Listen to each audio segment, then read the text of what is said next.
Hello everyone, welcome back to my channel. Unfavourite empress के part 11 के बारे में बात करते हैं, लेकिन आगे बढ़ने से पहले please like share and subscribe my channel. Please subscribe my channel. Thank you so much. जैसे कि पिछले पार्ट में हमने देखा, वांग यीबो मॉर्निंग कोर्ट में सबके सामने प्राइम मिनिस्टर को इंजर्ड कर देता है।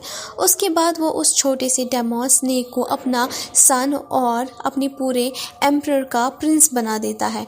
फिर स्टोरी में आगे क्या होता है, चलिए वो जानते हैं। मॉर्निंग कोर्ट में जितने भी मिनिस्टर्स थे वो किंग का ऐलान सुनने के बाद जवाब में कहते हैं, यस योर मैजेस्टी।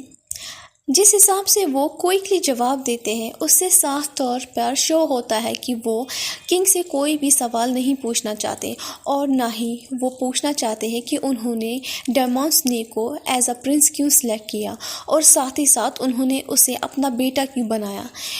ये इसलिए था क्योंकि उनकी जो एम्प्रेस है वो उसे अपने साथ लेकर आया था। तभी जियो चैन स्माइल करता है और अपने न्यू बेबी की तरफ देखकर नॉड करता है और फिर कहता है, अब तुम प्रिंस हो। उसके बाद वो किंग की तरफ देखता है और फिर उसे फ्लाइंग किस दे देता है। ये देखने के बाद जो किंग है फिर वो याद करता है कि थोड़ी देर पहले उसकी एम्प्रेस ने उससे कहा था अभी नहीं, लेकिन अब वो पब्लिकली उसके पब्लिकली फ्लर्टिंग कर रहा है। फिर यीबो सोचता है कि कोई बात नहीं है, करने दो, मैं बाद में इसे अच्छा सा लेसन सिखाऊंगा। जैसे ही किंग मिनिस्टर का जवाब सुनता है, फिर किंग उनसे कहता है, अच्छा है। उसके बाद किंग गार्ड्स को ऑर्डर देता है और उनसे कहता है, गार्ड्स, इंजर्ड प्राइम मिनिस्टर को वापस उनके मैनोर लेकर चले जाओ और इंपीरियल डॉक्टर को समॉन करो और उनसे कहो कि इंजर्ड प्राइम मिनिस्टर को हील करें और साथ ही साथ कंसर्ट ऑर्चर्ड को अरेस्ट कर दो और उसे जाकर जेल में बंद कर दो। उसका ट्रायल चलता रहेगा तब तक जब तक मेरी जो एम्प्रेस है वो कम्प्लीटली हील न हो जाए। जैसे ही सब कुछ क्लियर हो जाता है, फिर वो जो यंग प्रिंस है वो सेलिब्रेट करता है और बहुत ही ज़्यादा खुश हो जाता है। जैसे ही वांग यीबो सबको इंस्ट्रक्शंस देता है, उसके बाद वो अपनी एम्प्रेस के साथ वहाँ से चला जाता है।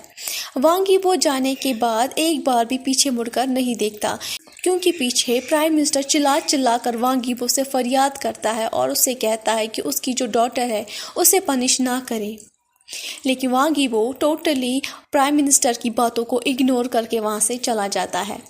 दूसरी ओर का सीन, माय लेडी, बहुत ही बुरी न्यूज़ है। हमें जल्द से जल्द यहाँ से जाना चाहिए। हिज मेजेस्टी ने इंपीरियल गार्ड्स को ऑर्डर दे दिया है कि आपको जितना जल्दी हो सके उतना आपको अरेस्ट कर दे और आपको जेल के अंदर बंद कर दे। एक मेड चिल्ला कर आती है कंसोर्ट के पास, जहाँ पर कंसोर्ट उस वक्त बैठी हुई थी। कंसोर्ट उस वक्त चाय पी रही थी। कंसोर्ट जैसे ही मेड की बात सुनती है तो उसके हाथ में वो जो चाय का कप था वो गिर जाता है और वो अपनी मेड की तरफ देखती है। मेड जो कि उस वक्त नी डाउन हो गई थी और उसका सर भी झुका हुआ था। फिर कंसोर्ट अपनी मेड से पूछती है, क्या तुम श्योर हो कि तुमने जो अभी कहा वो सच है? इम्पॉसिबल, हिज मैजेस्टी कभी भी ऐसा नहीं करेंगे। और जब ये कह रही थी, उस वक्त उसका जो चेहरा है वो पूरी तरह से शो कर रहा था कि ऑर्चिड मेड की बातें सुनने के बाद काफ़ी ज़्यादा डर गई है। फिर मेड जवाब में ऑर्चिड से कहती है, माय लेडी, सिर्फ इतना ही नहीं हुआ है, आपके जो फादर है वो सीरियसली इंजर्ड हो गए हैं किंग की तरफ से। किंग ने उन्हें मॉर्निंग कोर्ट में काफ़ी ज़्यादा पीटा है। जो एम्प्रेस है उन्होंने किंग से कहा था कि वो प्राइम मिनिस्टर को अच्छा सा लेसन सिखाए और उसके बाद उन्होंने आपके फादर को काफ़ी ज़्यादा इंजर्ड कर दिया।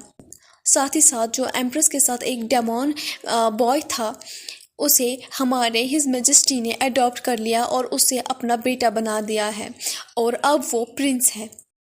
मेड की बातें सुनने के बाद ऑर्चर्ड का जो गुस्सा था और उसकी जो नफरत थी वो काफ़ी ज़्यादा इंक्रीज़ हो जाती है। उसने कभी भी एक्सपेक्ट नहीं किया था कि जो एम्प्रेस है वो एम्प्रर को अपनी तरफ कर लेगी ताकि वो ऑर्चर्ड के फादर से नफरत करे, यानी कि प्राइम मिनिस्टर से नफरत करे। ऑर्चर्ड के फादर हमेशा ही किंग के लॉयर रहे हैं। बिना ऑर्चिड के डैड के सपोर्ट के किंग कुछ भी नहीं कर सकते हैं। फिर ऑर्चिड चिल्ला कर कहती है, इम्पॉसिबल। जब ऑर्चिड चिल्लाती है तो वो टेबल के ऊपर अपना हाथ बैंग कर देती है, जिससे जो टेबल है उसके 2 टुकड़े हो जाते हैं और जो टी का मग था उसके भी काफ़ी ज़्यादा टुकड़े हो जाते हैं कंसोर्ट ऑर्चिड के स्ट्रॉन्ग की वजह से। तभी मेड ऑर्चिड से दोबारा कहती है माय लेडी, हमें जितना जल्दी हो सके उतना जल्दी यहाँ से जाना चाहिए। मेड ऑर्चिड की हेल्प करती है।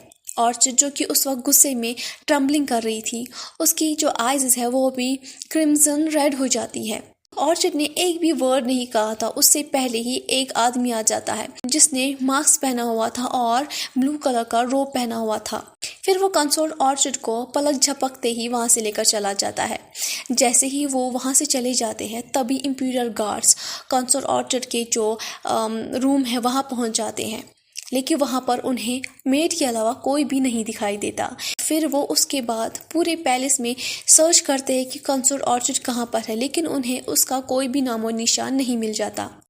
जो मेड उस वक्त उसी रूम में थी उसे इमीडिएटली अरेस्ट किया जाता है ताकि वो उस मेड से पूछताछ कर सके कि ऑर्चिड इस वक्त कहाँ पर छुपी हुई है।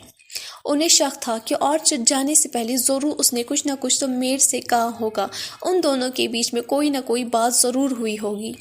उसके बाद एक गार्ड हिज मैजेस्टी के पास चला जाता है ताकि वो कंसोल ऑर्चिड के भागने की न्यूज़ हिज मैजेस्टी को बता दे। दूसरी ओर वांग यीबो के आर्म्स में वो छोटा सा बेबी बॉय होता है। फिर वांग यीबो उसकी तरफ देखता है और उससे कहता है, क्या होगा अगर मैं तुम्हारा नाम प्रिंस वांग युआन रख दूँ? तो फिर ठीक है, आज के बाद तुम्हारा नाम वांग युआन होगा। क्या तुम्हें अच्छा लगा? यीबो उस छोटे से बेबी स्नेक से कहता है। यीबो की बात सुनने के बाद वो बेबी स्नेक अपने सर को नॉड करता है और फिर फोर्सली स्माइल करता है। फिर वो बेबी स्नेक उसकी तरफ देखता है और सोचता है, ये जो आदमी है जिसे मुझे डैडी कहना है, ये रियली काफ़ी ज़्यादा स्केरी है। जिस तरह ये बात कर रहा है और जो इसका बिहेवियर है, ऐसा लगता है कि ये तैयार है किसी का भी कत्ल करने के लिए। जैन उस वक्त वहीं पर था, लेकिन वो कोई भी बात नहीं सुन रहा था क्योंकि वो काफ़ी ज़्यादा बिजी था स्ट्रॉबेरी फ्रूट्स खाने में, जो कि मेड्स लाई थी क्वीन मदर के लिए। लेकिन जैसे ही जैन की नज़र स्ट्रॉबेरीज पे पड़ती तो वो मेड को रोक देता और कहता है, हे तुम रुको, मुझे ये चाहिए। Thank you. जैन फिर स्ट्रॉबेरीज का जो बिग ब्रांच है उसे ले जाता है और फिर वो काफ़ी ज़्यादा खुश हो जाता है और फिर वो खुशी के मारे चिल्लाता है कि मुझे स्ट्रॉबेरीज का बिग ब्रांच मिल गया। ये देखने के बाद वो जो मेड थी वो ट्रम्बल करती है। वो श्योर थी कि उसे पनिश किया जाएगा क्योंकि जो एम्प्रेस है उसने काफ़ी ज़्यादा स्ट्रॉबेरीज खाए थे और अब उसने एक बड़ा सा स्ट्रॉबेरी का ब्रांच भी ले लिया था।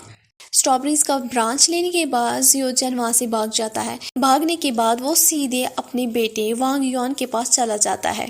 फिर वो अपने बेबी को स्ट्रॉबेरीज खिलाता है।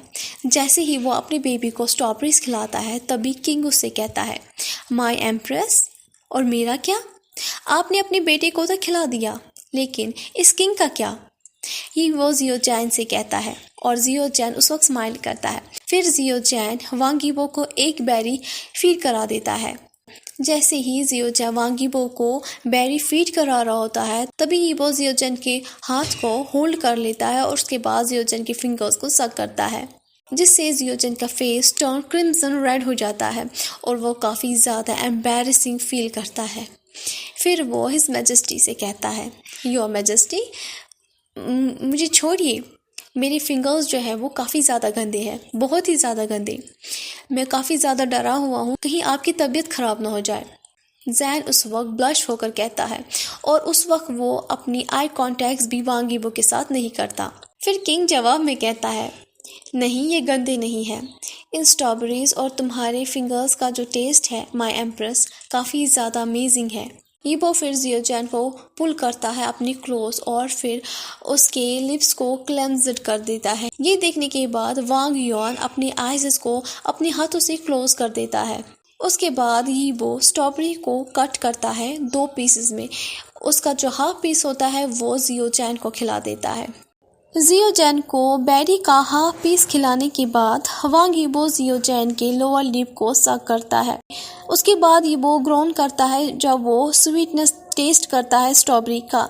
जियोचैन की आंखें भी वाइड हो जाती है जब वो फील करता है वांग यीबो के बल्ज को।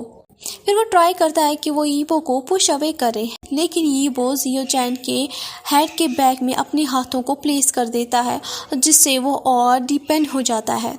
जैन के पास कोई भी चॉइस नहीं रहता है। फिर उसके बाद जैन किस को रिटर्न कर देता है। उसके बाद जैन महसूस करता है कि जो उसका हार्ट बीट है वो स्किप हो रही है। फिर जैन अपने माउथ को ओपन कर देता है ताकि वो हिज मैजेस्टी की टंग को अलाउ कर सके कि वो उसके माउथ को एक्सप्लोर करे। जैन को जो माइंड होता है वो भी हैज़ी हो जाता है, उसकी जो आंखें हैं वो भी पूरी तरह से वाटरी हो जाती है। जैन उस किस से इतना टर्न हो जाता है कि उसकी जो डिक है उससे परफ्यूम लीक हो जाना शुरू हो जाता है। फिर जैन हिज मैजेस्टी से कहता है, योर मैजेस्टी प्लीज़ आप रुकिए, मुझे काफ़ी फ़नी फील हो रहा है। जैन मैनेज करता है कि वो कुछ कहे, लेकिन यीबो का जो माइंड लिंकर होता है वो रेड ड्रैगन होता है, जिससे वो जियो जैन को अपने आर्म्स में ले लेता है बिना उस किस को ब्रेक किए हुए। यीबो फिर वैनिश हो जाता है एम्प्रेस के साथ। फिर वो अचानक अपने ड्रैगन बेड के ऊपर अपीयर हो जाता है। उसके बाद ही वो अपनी किस को ब्रेक कर देता है। एक सिल्वरी स्ट्रिंग स्लाइवा इजीली दिखाई दे रहा था। जैन पेंटिंग हार्ड करता है। उसकी जो टेरी आइज़ थे और सलोवन लिप्स थी, जिससे वांग यीबो देखने के बाद अपनी पैंटी को कंटिन्यू लूज करता है। फिर किंग एम्प्रेस से कहता है, तुम काफ़ी ज़्यादा खूबसूरत हो मेरी एम्प्रेस। ये कहने के बाद यीबो ग्रोलिट करता है और फिर उसके बाद वो नेज़लिट करता है जियो जैन की नेक को। जैन की जो स्वीट सेंट थी, जिससे वांग यीबो की जो आइज़ थी वो फ्लैश गोल्डन हो जाती है। उसके बाद ही वो अपनी टंग से जियो जैन की जो ईयरलोब है उससे निबलिंग करता है। फिर वो जियो जैन की जो ईयरलोब्स है उसे लिक करता है और लिक करते करते वो ईयरलोब से नीचे डाउनवर्ड्स की तरफ नेक की तरफ चला जाता है, जिसे जैन विम्पिंग करता है। फिर जियो जैन यीबो से कहता है, योर मैजेस्टी ये मेरा पहला टाइम है, प्लीज़ आप जेंटल हो जाइए। जियो जैन की वर्ड सुनने के बाद वांग यीबो के जो हाथ है वो स्टॉप हो जाता है और जो वांग यीबो की उस वक्त डिज़ायर थी वो अचानक से डिसअपियर हो जाती है। गाइस, मैं आप सबसे माफ़ी मांगती हूँ क्योंकि मेरे घर में अचानक से मेहमान आ गए और इस वजह से मैं एडिटिंग पूरी नहीं कर पाई हूँ।